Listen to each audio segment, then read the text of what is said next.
Okay, we're going to start off with Unit 3, Packet 2, Missing Side Application Problems.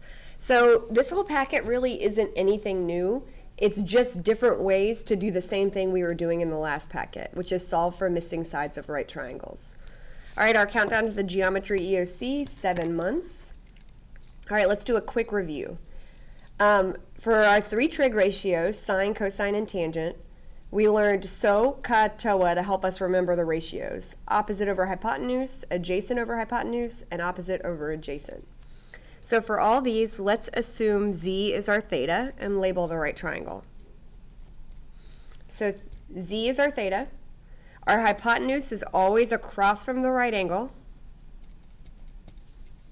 Our opposite is always across from the theta. And our adjacent is right here. Okay, so now what we're going to do, we need to get some practice in writing the ratios using notation, side notation. So sine of Z, that's going to be opposite over hypotenuse, right? Looking at the O and the H. So my opposite is going to be side XY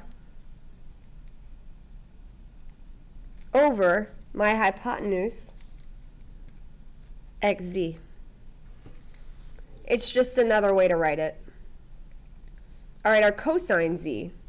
Remember, cosine goes with adjacent and hypotenuse, so our ratio is going to be adjacent over hypotenuse. So our adjacent side is ZY over our hypotenuse XZ. All right, pause the video and try tangent on your own. All right, so you should have tried tangent, and you know tangent is opposite over adjacent. So our opposite side is going to be XY over the adjacent side, ZY. All right. So that was practice setting up the ratios. Let's do some missing side review. All right. They give us our theta, right? The theta can never be the right angle, so it's our 65 degrees right here. And now we can label everything. Across from our right angle is the hypotenuse. Across from the theta is our opposite side, which makes this the adjacent side. So I'm trying to find this right here, because there's a question mark, so I'll put an X. So that means I'm going to circle opposite and adjacent, because those are my only 2 sides with variables and numbers. So the trig ratio that uses opposite and adjacent is tangent. So tangent of theta is opposite over adjacent. So my theta is 65. Tangent of 65 is going to equal x over 7. All right, when x is on top, we kick it in front of the trig ratio.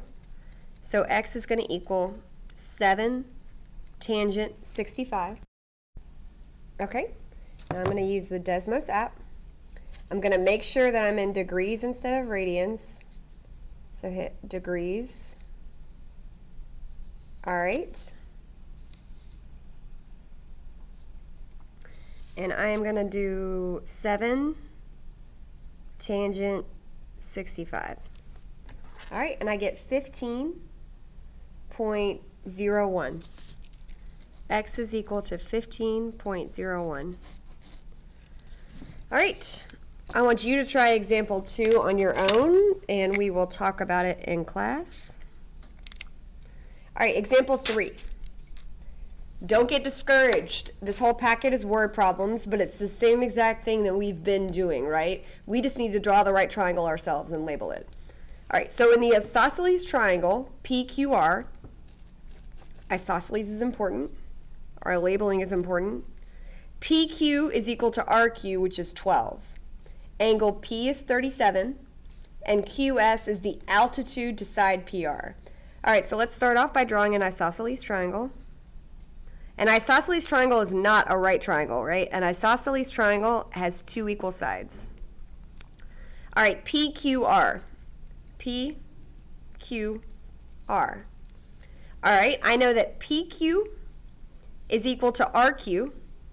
So These are my two sides that are equal, and they're both 12 centimeters. Angle P is 37 degrees, and QS is the altitude. So remember, altitudes create right angles.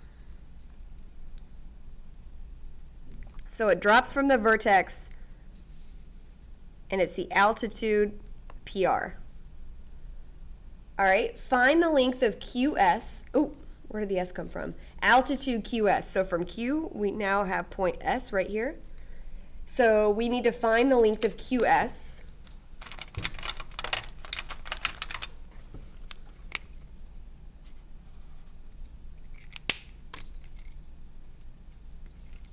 To the nearest hundredth of a centimeter. All right, I can use right triangle trig to solve for this. Basically, I need to look at just this right triangle right here. This is the only information I need because I have angle P. All right, so let me draw this right triangle to where I can see it more clearly. This right triangle is QSP. And again, I'm just looking at the left side here, QSP. So I know P is 37. I know S is my right angle. I'm trying to find X, and I know my hypotenuse is 12. All right, so I've got my theta, which makes 12 the hypotenuse, X the opposite side, and PS the adjacent side. So I'm circling hypotenuse and opposite.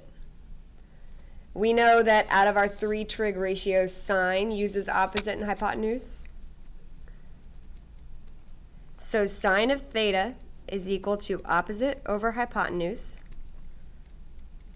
Sine of 37, because that's my angle, is equal to X over 12. X is on the top, so I'm going to kick the 12 in front of the trig ratio, and I'm going to get X is equal to 12 sine 37. Again, my dog. All right. So 12 sine 37. I'm going to get X is equal to 7.22.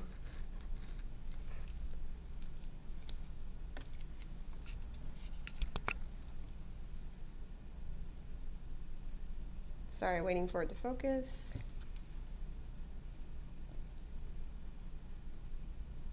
Can you see that? Why is it not focusing? I'm sorry. I guess my brightness is just up too much, but you've seen me do it on Desmos before. All right. So go ahead and flip the page over. Example 4 is set up exactly the same way as example 3, so I want you to try that one on your own. We'll go over it together in class. So you're doing example 4 on your own. All right, so we're moving on to example 5. All right, use the triangle below to answer the question. All right, I have a right triangle. Select all the trigonometric ratios that are equivalent to 4 over 5. All right, so 4 over 5. I don't see any side with 4 or 5 on it, so it must be some sort of reduction, right? So what ratio could I make with these sides that would equal 4 over 5? Let me see. Would 9 over 15 or 9 over 12 equal 4 over 5? I know that if my denominator is bigger than my numerator, that the same has to be true for equivalent fractions, right? So if I simplify this by dividing each side here by 3, I'm going to get 3 over 5. That doesn't work. I'm going to divide each side here by 3, and I'm going to get 3 over 4. That doesn't work either. So my only other combination I can try 9 over 12, and I can also try 12 over 15. No other combination will get me to 4 over 5 because I need the larger number in the denominator. So I already tried 9 over 12 here. My bad, that didn't work. So 12 over 15. If I divide both sides by 3, 12 divided by 3 is 4. 15 divided by 3 is 5, and I get my 4 over 5. So what I need are all the ratios that would give me 12 over 15, because that's going to be equivalent to 4 over 5. So looking at these, automatically I can eliminate 3 answer choices. Because I told you these trig ratios only work with the acute angles of a right triangle. So I can't put a trig ratio in front of the right angle. So anything with y in it won't work. It's got to be z or x. So let's go through and figure out what these would be. Sine of z. So if z were my theta, this would be my hypotenuse, this would be my opposite side, and this would be my adjacent side. So sine of z would be opposite over hypotenuse, 12 over 15. Does that work? It does. Sine of z works. Cosine of z would be 9 over 15. That does not work. Tangent of z would be opposite over adjacent, 12 over 9. That won't work either. All right, now let's change the theta. If I change the theta, the only 2 sides are going to change are my opposite and my adjacent. My hypotenuse always stays the same. So now my theta is x. That makes this side the opposite side and this side the adjacent side. So sine of x would give me 9 over 15. That doesn't work. I need 12 over 15. Cosine of x gives me 12 over 15. So cosine of x works. And then opposite over adjacent gives me 9 over 12, which won't work. So all my trig ratios that are equivalent to 4 over 5 is sine of z and cosine of x. All right. Go ahead and try example 6 on your own. It's set up the same way. So do 6 on your own, and then we can discuss in class. So pause the video and then flip it over when you're ready. Okay. So all of those questions were basically review, right? They're things that we've done before. I was just kind of asking questions in a different way. This is now your introduction to new material, our right triangle trigonometry word problems. All right, so you've got 2 terms that you have not heard before, angle of elevation and angle of depression. All right, so your angle of elevation, it's measured from the ground up, and it's always inside the triangle. When you're trying to remember, think about an elevator that only goes up. So basically, it's the way your eyes move to look up to the top of the tree. So if someone was standing at point A and moved their eyes up to look toward the top of the tree, that angle that their eyes moved would be the angle of elevation. So it's right here in a right triangle trig problem. It's always inside the triangle. The angle of depression is always outside of the triangle. It's a downward angle from a horizontal line. So from the top of the lighthouse right here, if I were looking eye level and then moved my eyes down or depressed my eyes down to look at something below, that's the angle of depression. So something unique about the angle of depression, you've got this horizontal line of sight that's always going to be parallel to the ground. So if you've got 2 parallel lines cut by a transversal, you've got alternate interior angles. So this angle and this angle are always going to be equal. Angle of depression is always going to equal the angle of elevation. Remember, the angle of elevation is inside the triangle.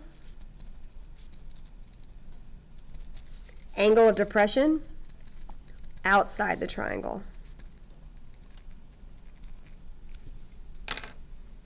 All right.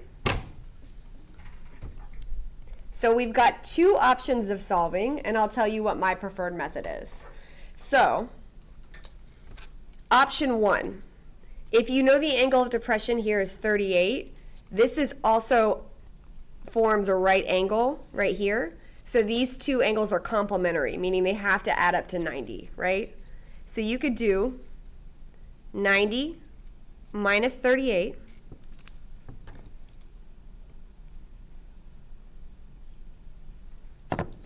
90 minus 38, and you get 52 degrees. That gives you this interior angle right here, 52, because they're complementary. All right, now I can use that to solve the problem. I've got an interior angle, and I've got a missing side. So basically